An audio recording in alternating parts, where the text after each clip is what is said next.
Mock test में marks क्यों नहीं इंक्रीज हो रहा है, उसका सबसे बड़ा रीजन ये है। तो पहले अपनी आंसर की को निकालो, ठीक है। आपके पास ऑलरेडी आंसर की आपकी डाउनलोड होगी, नोट्स बना सकते हो। जैसे परसेंटेज हो गया, प्रॉफिट एंड लॉस हो गया, पे आकृतियों से रिलेटेड क्वेश्चन पूछे जाते हैं जो मैक्सिमम ऊपर वाले हैं। तो काफी स्टूडेंट ऐसे होंगे जिनके 100 में से 100 देने की कोशिश करो। ये मत सोचो कि अगर नमस्कार दोस्तों, कैसे हैं आप सभी। उम्मीद करता हूं आप सभी ठीक होंगे, आप लोगों की पढ़ाई बहुत ही अच्छी चल रही होगी। दोस्तों, अब आपके एसएससी जीडी के एग्जाम के लिए सिर्फ 2 महीने का समय बचा हुआ है, ठीक है। फरवरी में आपका एग्जाम होने वाला है। तो काफी लोगों के कमेंट आ रहे थे, आप लोग हमसे पूछ रहे थे, कमेंट में पूछ रहे थे। इसके अलावा आप लोग मैसेज कर रहे थे इंस्टाग्राम पर कि भैया 2 महीने में आप तैयारी कैसे करें, कुछ समझ में नहीं आ रहा है, ठीक है। तो देखिए, आप लोग गलती कहाँ पे कर रहे हो। आपका मॉक टेस्ट में मार्क्स क्यों नहीं इंक्रीज हो रहा है, उसका सबसे बड़ा रीजन ये है कि आप अपने फेवरेट सब्जेक्ट को बहुत ज्यादा समय दे रहे हो, ठीक है। फेवरेट सब्जेक्ट जैसे आपका मैथमेटिक्स बहुत अच्छा है तो आप उसको बहुत ज्यादा कर रहे हो, ठीक है। कहीं न कहीं आप बहुत ज्यादा गलती कर रहे हो, ठीक है। आप बार बार फेल क्यों हो जाते हो, क्योंकि आप उस सब्जेक्ट को ज्यादा समय दे रहे हो जो आपको पहले से आता है, ठीक है। जबकि आपको उस सब्जेक्ट को ज्यादा समय देना चाहिए जो आपका कमजोर है, ठीक है। सबसे बड़ा रीजन यही रहता है कि आप लोग उस सब्जेक्ट को फोकस देते ही नहीं हो जिसमें आपका स्कोर इंप्रूव नहीं होता है, ठीक है। तो आज की वीडियो में आपको मैं 5 टिप्स देने वाला हूं। ये पांचों टिप्स अगर आप फॉलो करते हो तो डेफिनेटली आप बहुत अच्छा स्कोर कर पाएंगे एग्जाम में। तो वीडियो को शुरू से लेके एंड तक जरूर देखना, ठीक है। टिप नंबर 1 ये है कि आप लोग पहली बात तो ये देखो कि फेल कहां पर हो रहे हैं, ठीक है। आपने जो लोग पहले एग्जाम दे चुके हैं, पहले 1-2 बार फेल हो चुके हैं, वो लोग पहले अपनी आंसर की को निकालो, ठीक है। आपके पास ऑलरेडी आंसर की आपकी डाउनलोड होगी। उस आंसर की में ये देखो कि किस तरीके के क्वेश्चन मेरे गलत हो रहे थे और उस सब्जेक्ट को निकालो जिसमें आपके सबसे ज्यादा क्वेश्चन गलत हुए थे और जिसकी वजह से आपका सिलेक्शन रुका था, ठीक है। अगर ये बात आप समझ गए ना कि कौन सा सब्जेक्ट हमारा वीक है, उस सब्जेक्ट में किस टॉपिक से हमारे क्वेश्चन गलत हो रहे थे, कौन सा टॉपिक मेरा वीक है, तो आप जो है अगर उसको कर पाएंगे तब अच्छा स्कोर होगा आपका, ठीक है। तो पहली टिप्स में आपको यही करना है कि आपको अपनी आंसर की में चेक करना है कि आप किस में स्कोर, किस सब्जेक्ट में स्कोर कम कर पा रहे थे और उसके टॉपिक एनालिसिस करिए, ठीक है। जब आप ये चीज एनालिसिस कर लेंगे तो वहां से आपकी टॉप जो टॉपिक हैं, वीक टॉपिक हैं और वीक सब्जेक्ट हैं, दोनों के दोनों निकल के आ जाएंगे, ठीक है। उसके बाद आपको क्या करना है कि अगर मान लीजिए आपका मैथ कमजोर है, ठीक है, तो टिप नंबर 2 में मैं मैथमेटिक्स का बताने वाला हूं। इसके अलावा पांचों टिप्स में मैथमेटिक्स, रीजनिंग, हिंदी एवं जीके जीएस के लिए बताने वाला हूं कि कैसे आपको तैयार करना है, ठीक है। मान लीजिए आपका मैथमेटिक्स कमजोर है, ठीक है। अब मैथमेटिक्स को आपको तैयार कैसे करना है। सबसे पहले तो आपको ये देखना है, अपनी आंसर की में सबसे पहले चेक करना है कि जो आपने एसएससी जीडी का एग्जाम दिया था, ठीक है, उसमें ये देखिए अपनी आंसर की देखिए और इसके अलावा जो प्रीवियस ईयर क्वेश्चन रहते हैं, ठीक है, प्रीवियस ईयर सभी सेट को उठाइए और उसमें ये देखिए कि हमारे चैप्टर कौन कौन से मैथमेटिक्स के जीडी के एग्जाम में पूछे जाते हैं। क्योंकि अगर आपको कंप्लीट मैथ तैयार करोगे ना तो बहुत ज्यादा समय लग जाएगा और वो आपके लिए फायदेमंद नहीं होगा, ठीक है। सबसे पहले अगर मैथमेटिक्स में स्कोर आपका नहीं बढ़ रहा है और मैथमेटिक्स आपका बहुत ज्यादा कमजोर है तो आपको यही करना चाहिए कि जीडी के उस आपको उन चैप्टर को छांटना है जहां से आपके एग्जाम में क्वेश्चन बनते हैं, ठीक है। ऐसे चैप्टर को बिल्कुल भी तैयार नहीं करना है जहां से आपके एग्जाम में क्वेश्चन ही नहीं बनते हैं, ठीक है। मैथमेटिक्स तो बहुत बड़ा है, अगर आप पूरे मैथमेटिक्स को पढ़ोगे तो फिर आप अच्छा स्कोर नहीं कर पाओगे।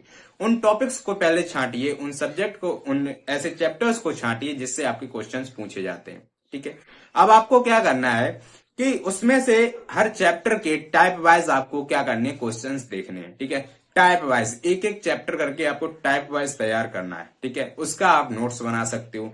जैसे परसेंटेज हो गया, प्रॉफिट एंड लॉस हो गया, ठीक है, आपका एसआई सीआई हो गया, ये सारे आपको चैप्टर वाइज तैयार करने हैं, ठीक है। और चैप्टर वाइज में भी टॉपिक वाइज आपको तैयार करने हैं कि इस टॉपिक के क्वेश्चन पूछे जा रहे थे, या फिर परसेंटेज में 10 टॉपिक्स मतलब 10 टॉपिक बनते हैं तो इस तरीके के टॉपिक वाइज क्वेश्चन पूछे जाते हैं जो हर बार एग्जाम में देखने के लिए मिलते हैं, ठीक है। जब आप टॉपिक वाइज अपना नोट्स तैयार कर लेंगे, ठीक है, ये सारा मतलब पूरा अगर आप तैयार करना चाहें तो लगभग 2 महीने का समय आपके पास है, इसमें कर सकते हो अभी भी, ठीक है। अगर आपने ऑलरेडी कर रखा है तो बहुत अच्छी बात।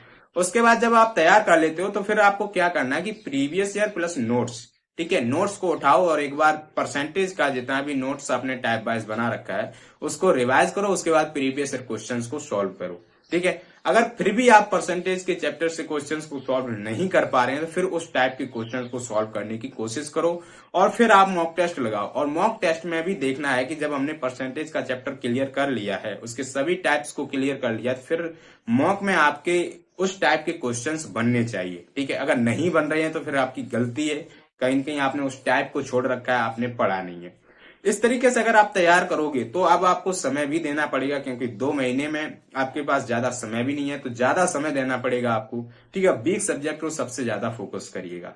इस तरीके से अगर आप मैथमेटिक्स तैयार करते हो तो बहुत ही आसानी से अच्छा स्कोर कर पाओगे। ठीक है, लगभग 10 से 11 चैप्टर आपके मैथमेटिक्स के बनते हैं, जो मैं आपको ऑलरेडी बता चुका हूं। उन्हीं 10-11 चैप्टर को आप चैप्टर वाइज तैयार कर लो। ठीक है, और जीडी के एग्जाम में उन्हीं चैप्टरों से हर बार क्वेश्चंस बनते हैं, उनसे बाहर नहीं जाता है। ठीक है, उसके बाद दोस्तों बात आती है रीजनिंग की। रीजनिंग को आपको कैसे तैयार करना है। देखिए, रीजनिंग में क्या होता है कि वर्बल रीजनिंग और आपकी नॉन वर्बल रीजनिंग पूछी जाती है। मैक्सिमम स्टूडेंट के क्वेश्चन नॉन वर्बल रीजनिंग के सही चले जाते हैं। क्यों?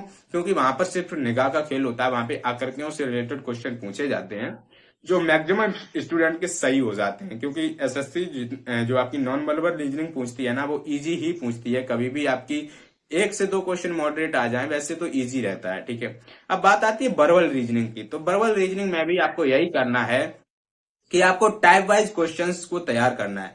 जैसे कोडिंग डिकोडिंग हो गया। ठीक है, इसके अलावा किसी भी चैप्टर को लेकर आप टाइप वाइज एक बार लगा लीजिएगा। अब आपके पास इतना समय नहीं है कि आप बुक्स को भी लगा पाए, तो बुक्स को न लगा के आपको क्या करना है कि प्रीवियस ईयर पर काम करना है।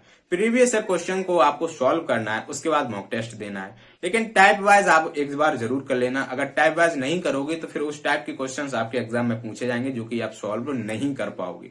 ठीक है, तो कॉन्सेप्ट आपके दिमाग में होना बहुत जरूरी है। ठीक है, टाइप वाइज को हम कॉन्सेप्ट कह देते हैं कि हमारा कॉन्सेप्ट क्लियर है, मतलब सारे टाइप वाइज हमारे नोट्स बने हुए हैं। ठीक है, और हम उन्हीं टाइप्स को, उन्हीं कॉन्सेप्ट को रिवाइज करता हूं।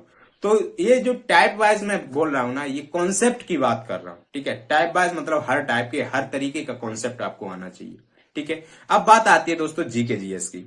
जीके जीएस के लिए आप क्या कर सकते हो, मैंने यूट्यूब पर फ्री ऑफ कॉस्ट आपको टॉपिक सीरीज चलाई है, जिसमें लगभग 7 वीडियोस में प्रोवाइड करा चुका हूं। उसमें 8 से 9 टॉपिक मैंने कवर किए हैं।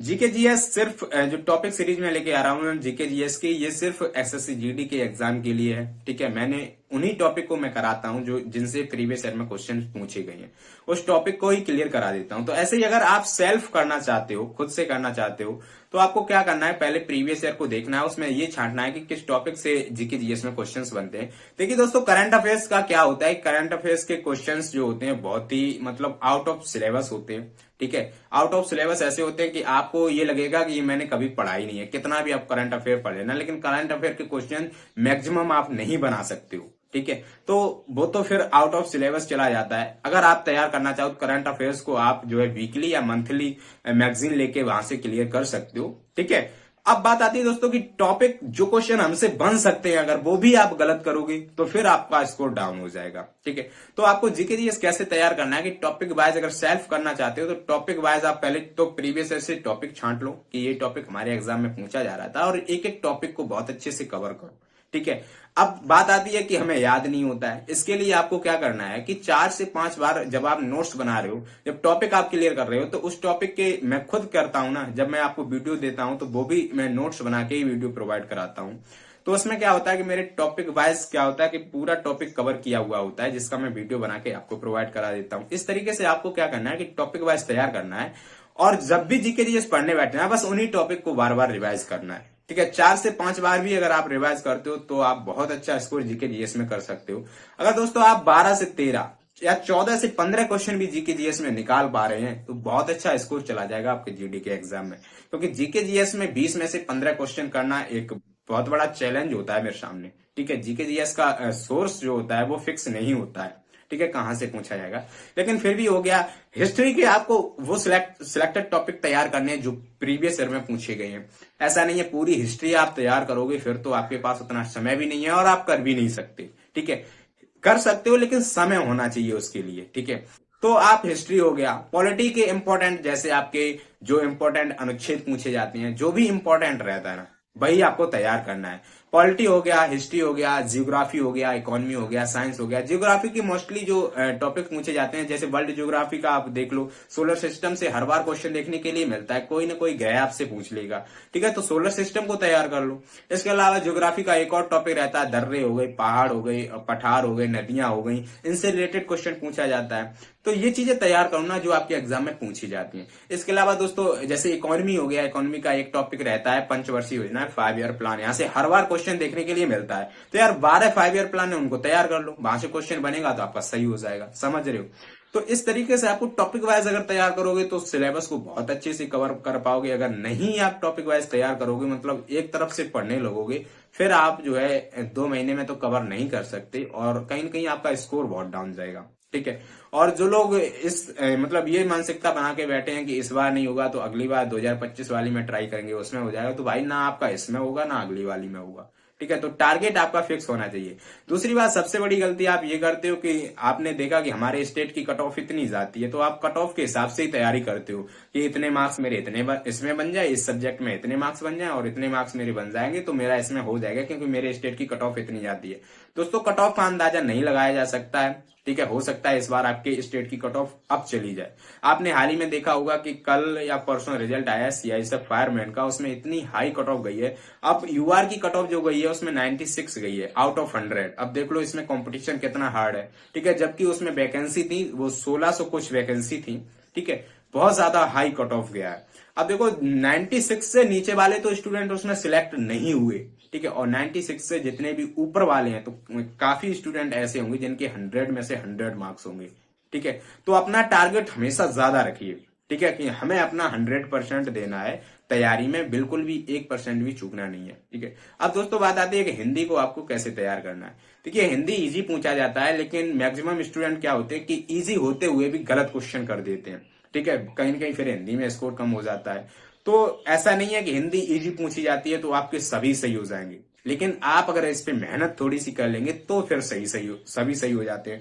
मतलब क्या होता है कि किसी भी एग्जाम को हाईएस्ट स्कोर से क्वालिफाई करने के लिए यदि आपके सभी सब्जेक्ट में जो स्कोर इंप्रूविंग है, ठीक है, जिनमें स्कोर हम इंप्रूव कर सकते हैं, उनमें आपका डाउन नहीं होना चाहिए, नहीं तो आप कंपटीशन के दौर में पीछे हो जाएंगे, ठीक है। क्योंकि वो स्टूडेंट जो पहले से तैयारी कर रहा है या फिर जिसने सभी सब्जेक्ट को इक्वल लिया है, ठीक है, 20 क्वेश्चन आपके हिंदी के भी पूछे जाएंगे, ठीक है। तो जो टॉप स्कोरिंग सब्जेक्ट होते हैं उनको ज्यादा टारगेट करिए, क्योंकि हर स्टूडेंट उन पे टारगेट करता है और उनको अच्छा करता भी है, ठीक है। काफी स्टूडेंट ऐसे होते हैं जिनके हिंदी में 20 में से 20 मार्क्स आते हैं।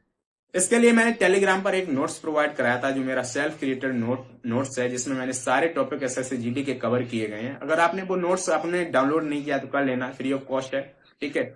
आप उससे तैयारी कर सकते हैं। इसके अलावा प्रीवियस ईयर का एक मैं वीडियो लाने वाला हूं, जिसमें 2023 की मैक्सिमम शिफ्ट मतलब 76 शिफ्ट हुई थी, तो ज्यादा से ज्यादा शिफ्ट में इंक्लूड करने की कोशिश करूंगा और वो वीडियो मैं बहुत जल्द आपको प्रोवाइड करा दूंगा। इसके अलावा अगर आप सेल्फ करना चाहते हो तो हमारे नोट्स से कर सकते हो। इसके अलावा आप प्रीवियस ईयर को कर लीजिएगा, आपका हिंदी में स्कोर 100%, 19 से 20 क्वेश्चन आप अटेम्प्ट कर पाओगे, ठीक है। तो ये आपकी स्ट्रेटेजी होनी चाहिए सभी सब्जेक्ट के लिए, और अपना 100% देने की कोशिश करो। ये मत सोचो कि अगर अपने स्टेट के हिसाब से, काफी स्टूडेंट हमसे पूछते हैं, जब मैं टेलीग्राम पे लाइव आता हूँ, पूछते हैं कि भैया हमारे स्टेट से इतना कट ऑफ जाता है, तो हम अगर इतने मार्क्स ले आए क्या मेरा सिलेक्शन हो जाएगा? अरे भाई आप अपना 100% दो, अगर आपके ज्यादा मार्क्स आ जाएंगे तो क्या घाटा हो जाएगा, आपको अच्छी पोस्ट मिल जाएगी, ठीक है। तो मैक्सिमम अपना स्कोर करने की कोशिश करो, ठीक है। आज की वीडियो में सिर्फ इतना ही। वीडियो अच्छा लगा वीडियो को लाइक कर देना, चैनल को अभी तक सब्सक्राइब नहीं किया तो प्लीज चैनल को सब्सक्राइब करें और बेल आइकन को प्रेस करें। मिलता हूं नेक्स्ट वीडियो में, तब तक के लिए जय हिंद, जय भारत, थैंक्स फॉर